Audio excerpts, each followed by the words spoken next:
Middle class beta has asked me a very good question. See, there are a lot of tech layoffs happening in Bay Area. Would the market go down? On a short-term basis, yeah, obviously these things will have an effect. They'll make a market stagnation and all that stuff. But here's a very interesting point about American real estate. Do you guys have you ever wondered why, sometimes what happens is in share market in India, you have exposure to Indian share market, I'm assuming. Even same thing is in America also. It's very hard to predict. Sometimes, the earnings, sometimes after the effect, it's very easy to predict.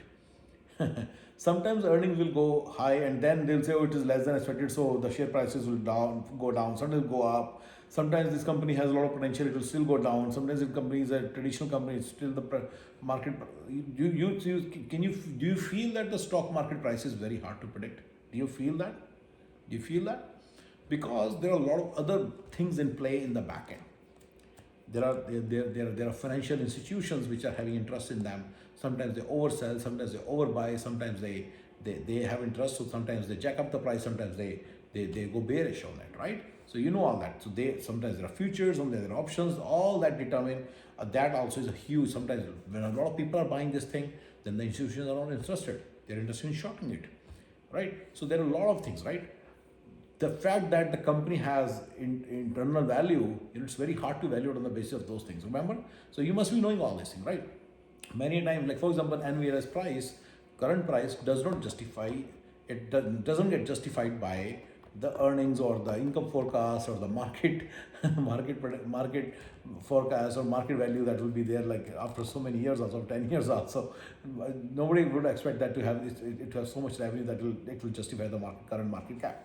So the point is, there are a lot of basically behind the scene forces which basically determine. Similarly in America, I say that real estate ownership will not really give you a lot of wealth and all that in America.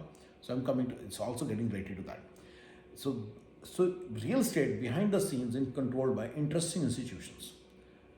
Obviously there are IITs, then there are so many other factors, so many financial factors, mortgage related factors, which basically actually determine the housing market in America, right? Those are the ones which basically are the highest, like determinants of the housing market in America, in my opinion. So real estate prices are determined more by those things than some kind of a local factor. Yeah, that's what I've seen. I've always seen that, right? Obviously, if there is shooting, it will go down. But then there are so many other local, some other factors which are controlled by political forces and financial forces in America, which control the housing prices in America, in my mind.